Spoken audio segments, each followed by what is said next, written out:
Bonjour et bienvenue pour la deuxième vidéo de notre série consacrée aux enjeux du développement durable. EY s'est fixé des objectifs très ambitieux en la matière et accompagne depuis plus de 25 ans les entreprises dans leur stratégie et dans la mise en œuvre de leur transition. EY met à leur service son expérience pluridisciplinaire. Alors aujourd'hui, nous allons parler d'économie circulaire avec deux invités que je vais vous présenter. Je me tourne d'abord vers vous, Claire Bottineau, bonjour. Bonjour. Merci d'avoir accepté notre invitation. Vous êtes directrice RSE chez Elis. Concrètement, vous dirigez, vous pilotez la stratégie RSE du groupe et vous êtes en charge de l'engagement de toutes les parties prenantes. Alors Elis, rapidement, c'est 45 000 salariés dans 28 pays, 3 milliards d'euros de chiffre d'affaires et c'est un groupe qui est positionné sur l'économie circulaire parce que vous proposez des solutions de location-entretien, d'articles textiles et d'hygiène bien-être. Exactement. Voilà, vous êtes également passé chez BIC, toujours à la tête du développement durable, et vous êtes une alumni d'EY où vous avez acquis une solide expérience en la matière. Exactement, tout est dit. Maintenant, je vous présente Éric Munier, bonjour. Bonjour. Merci également d'être parmi nous. Vous êtes associé EY au sein du département Climate Change and Sustainability Services. Votre spécialité à vous, c'est le conseil en environnement et en RSE depuis plus de 20 ans. Vous intervenez dans des grandes entreprises françaises et internationales B2C, dans le domaine du retail, de la grande consommation et du luxe, et vous les aidez à concevoir et à piloter des démarches RSE. Alors je vous propose de rentrer dans le vif du sujet. Nous allons parler d'abord de l'origine et de l'état des lieux de l'économie circulaire, parce que en effet, c'est un mot qu'on entend de plus en plus, économie circulaire. L'expression devient presque fourre-tout. Claire Bottineau, selon vous, qu'est-ce que ce terme désigne exactement ? Alors c'est vrai que l'économie circulaire est un sujet relativement vaste. Alors déjà, on définit l'économie circulaire par opposition, je dirais, au modèle un peu traditionnel. On définit comme take, make, waste. Donc take parce qu'en fait on prend des ressources, make parce qu'on en fait des produits, et waste parce qu'en fait ils finissent à la poubelle et souvent assez rapidement après qu'on les ait utilisés. Alors, Elis, vous le disiez, on s'est positionné sur les modèles d'économie circulaire il y a à peu près 75 ans déjà. Alors, comment ça se concrétise ? Déjà, on ne vend pas un produit, on vend l'usage du produit. Ce qui veut dire que dans la phase de conception, en fait, on va réfléchir nos produits pour qu'ils puissent durer le plus longtemps possible. On sélectionne nos produits de cette façon-là. Ensuite, ça veut dire l'économie circulaire, donc on fait des boucles, et le but c'est vraiment d'essayer de garder les produits en utilisation le plus longtemps possible. Donc on va avoir cette première boucle où on va mettre à disposition un produit, on va pouvoir le mutualiser entre différents clients. Donc par exemple, vous êtes sur un vêtement de travail, la personne quitte l'entreprise où elle est, et bien plutôt que de se retrouver avec un vêtement de travail sur les bras, et bien nous on le reprend et on peut le mettre à disposition d'un autre client. Donc ça permet de faire une première boucle. Deuxième boucle, c'est la réparation. Donc on va réparer les produits. Dans nos usines, on a des couturières qui vont remettre une fermeture éclair, recoudre un petit écusson, changer l'élastique d'un pantalon. Tout ça, ça contribue à garder le produit en utilisation plus longtemps. On peut même aller plus loin. Parfois, on fait du reconditionnement. Donc là, c'est typiquement sur les fontaines. On a un site en région parisienne et toutes les fontaines, tous les distributeurs de gel, de savon arrivent sur ce site. On les désosse, on les repeint et on les reconstruit, on les remet à disposition à l'état neuf auprès de nos clients. Et la dernière boucle qui permet vraiment de finaliser, c'est le recyclage. Alors sur le recyclage, c'est quand même la partie la plus compliquée. Tous les acteurs aujourd'hui se positionnent sur le sujet, essayent de trouver des solutions. Chez Elis, on s'est engagé à recycler 80% de notre textile d'ici fin 2025. Donc beaucoup de projets en cours, d'expérimentation, pouvoir trouver les meilleures solutions et à terme pouvoir faire du textile à partir de fibres textiles. Merci à vous. Éric Munier, j'aimerais qu'on parle maintenant de l'origine de ce modèle. Vous dirigez l'équipe produits et marques durables chez EY. Vous accompagnez les entreprises dans leur processus d'innovation, de marketing, d'achat. L'objectif, c'est de faire du développement durable un levier d'innovation et de différenciation. Du coup, vous êtes vraiment au cœur du sujet. Comment on est arrivé à élaborer cette notion d'économie circulaire ? Alors, peut-être en guise d'introduction, ce qu'on peut rappeler, c'est que ça fait longtemps qu'on sait que la Terre est ronde, mais on n'en a pas encore tiré toutes les conséquences. Et une des conséquences, c'est que donc on est sur un système limité avec des ressources limitées. D'ailleurs, la Terre est une économie circulaire. Et donc, je pense qu'on en est arrivé aujourd'hui à avancer sur l'économie circulaire parce qu'on a pris conscience qu'on était avec des ressources finies, avec des variations de prix importantes, avec un accès aux matières et aux ressources qui va devenir cher et compliqué. Et donc, il faut qu'on fasse évoluer les modèles économiques. Alors, on entend bien ce que vous racontez, ce que vous expliquez sur l'origine de la notion.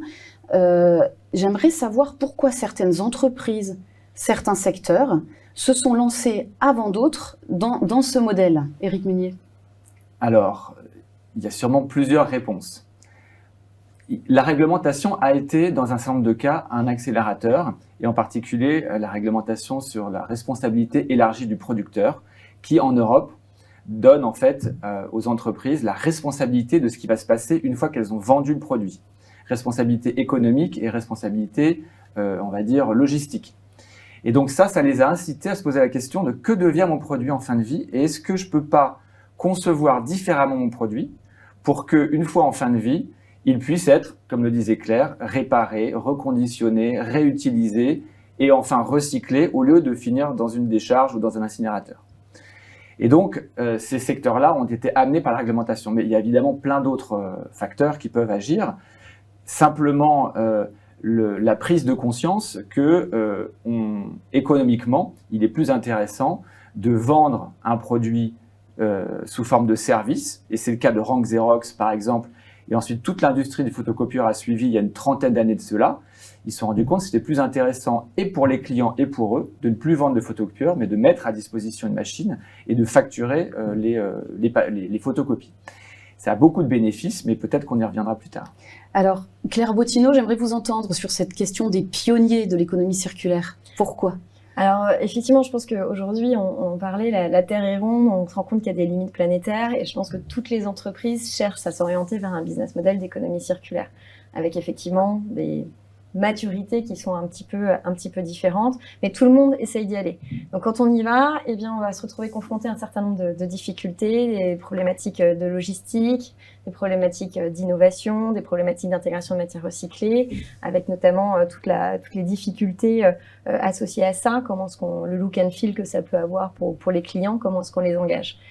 Ce qui est effectivement, tu parlais de l'exemple de Rank Xerox, chez Elis c'est pareil, ça fait un certain nombre d'années qu'on est positionné sur ce modèle où on vend l'usage du produit plutôt que le produit lui-même. On parle quand même notre chiffre d'affaires aujourd'hui, c'est 90% de notre chiffre d'affaires qui est sur cette économie de fonctionnalité. On vend l'usage du produit. Mais en fait, une fois qu'on est dedans, c'est jamais fini. Il faut toujours aller plus loin. Donc on va plus loin, par exemple, sur des nouveaux marchés. Donc quand on a racheté au Brésil en 2014-2015, c'était 50% qui étaient sur ce type d'activité. Aujourd'hui, c'est 85-90% où on est sur la location entretien, comme vous disiez. C'est repliquer sur des nouveaux marchés. On a commencé sur le textile et puis on fait ça dans toutes nos différentes activités. La fontaine, le sanitaire, etc. C'est travailler sur l'intégration toujours plus de matières recyclées dans les produits.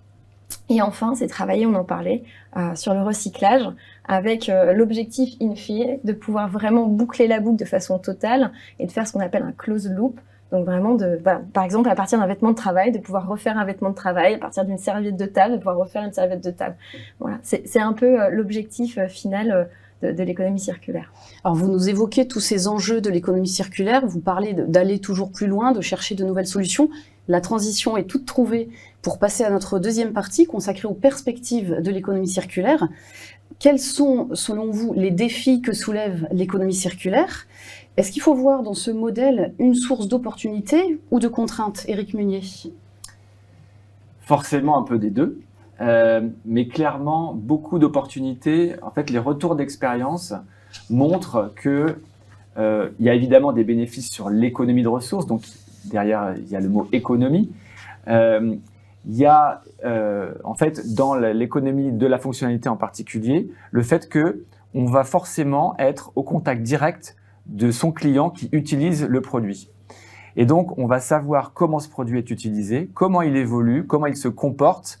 Et donc, on va pouvoir avoir un retour, une boucle rétroactive, on va dire, pour pouvoir ensuite concevoir encore le produit de la meilleure manière. Évidemment, commercialement, on a donc une relation de longue durée, de récurrence avec ses clients. Donc ça, évidemment, ça a une forte valeur.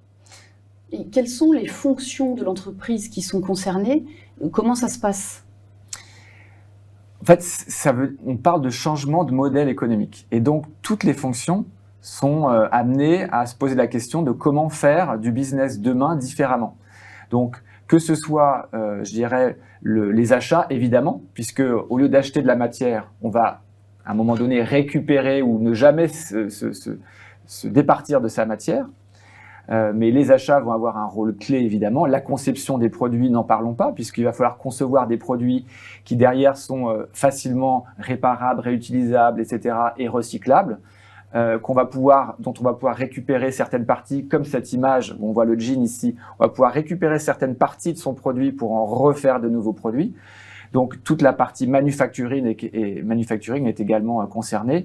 Et puis, voilà, l'aspect juridique, évidemment, l'aspect financier pour financer en fait cette transition et éventuellement financer le fait qu'on va rester propriétaire de la matière et des produits et que donc on va être rémunéré non pas à la vente du produit, mais sur la base d'un abonnement, d'un contrat qui va s'étaler sur 2-3 ans. Donc en fait, on voit bien que ça implique toute l'entreprise.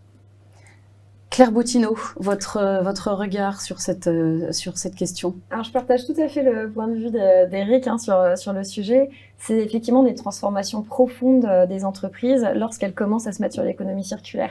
Après, je pense que chacune a un petit peu son focus, sa priorité. Est-ce que ça va être plutôt sur l'intégration de matières recyclées? Une fois de plus, ça peut avoir des enjeux assez structurants sur les outils industriels, donc nécessiter un certain nombre d'investissements.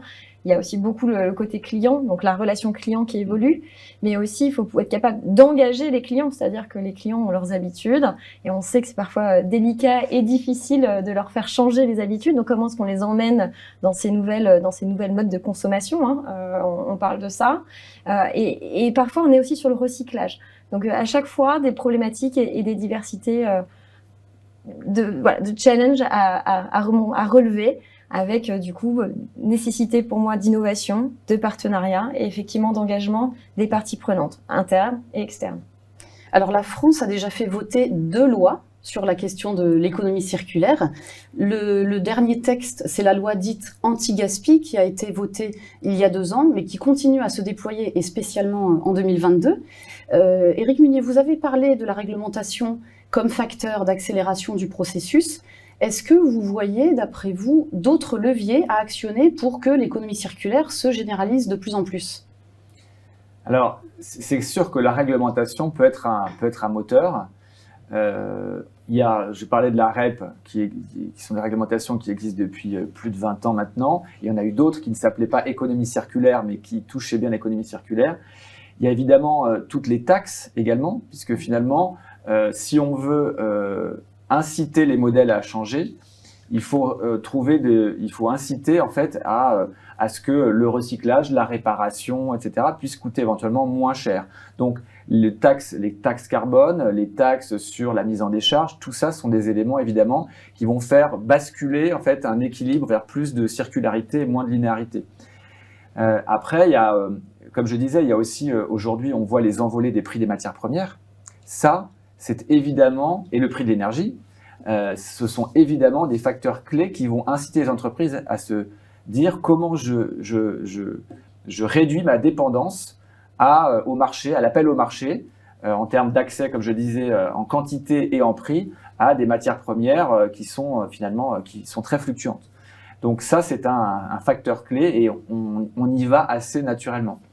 Et puis après, je pense qu'il y a aujourd'hui aussi beaucoup de solutions digitales qui sont en train de se développer et qui permettent d'avoir en fait de massifier des volumes, de rassembler par exemple des gens qui détiennent un produit et une matière intéressante pour les rassembler, les collecter d'une manière très efficace, éventuellement aussi pour déclencher l'entretien d'un produit quand il commence à être usagé mais qu'on peut encore le réparer.